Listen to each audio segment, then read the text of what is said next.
এই জন্যই কিন্তু আমি বলছি যে সাকিব আমি চাই ও একদম পুরো প্রিপেয়ার্ড হয়ে আসুক। It's not artificial intelligence, it's absolutely real and authentic. Asif আকবরের সাথে লন্ডনে কেক কাটছেন সাকিব আল হাসান। জন্মদিনের কেক নয়, এ যেন দেশে ফেরার সব বাধা একটু একটু করে কাটা।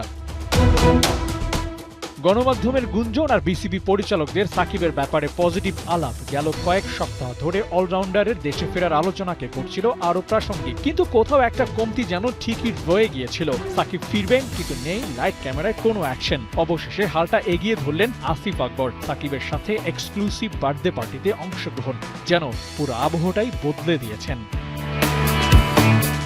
মনে প্রশ্ন জাগতেই পারে, সাকিবের জন্মদিন অনুষ্ঠানে আসিফ আকবর স্পটলাইটে কেন? তবে কি সাকিব দুই একেই দেশে ফিরছেন? প্রশ্নটা বোধহয় একটু পুরনো হয়ে গেছে। বরং কোয়েশ্চেন মার্কটা হবে, সাকিব তো ফিরছেনই, কিন্তু তারিখটা কবে? 30 থেকে 31 মার্চের মধ্যে জানা যাবে দেশে ফেরার টিকিট কবে কাটছেন সাকিব আল হাসান।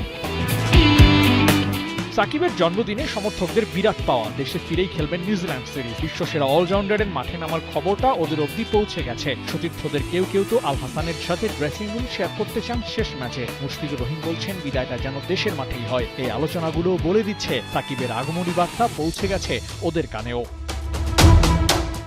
নিউজিল্যান্ডের বিপক্ষে এই সিরিজটা সাকিবের জন্য আরেক শুরু। সামনে বিশ্বকাপ, অবসর না নিলে বিশ্বমঞ্চে আরেকবার পাওয়া যাবে টাইগার অলরাউন্ডারকে। নির্বাচকদের কণ্ঠেও একই সুর, সাকিবকে ওরা আরো একবার বিশ্ব উঠানে দেখতে চায়। চাওয়াটা সাকিব পূরণ করবেন তো? এই জন্যই কিন্তু আমি বলছি যে সাকিব আমি চাই ও একদম পুরো প্রিপেয়ার্ড হয়ে আসুক এবং আসুক লম্বা সময়ের জন্য। আবু নাঈম, একাত্তর।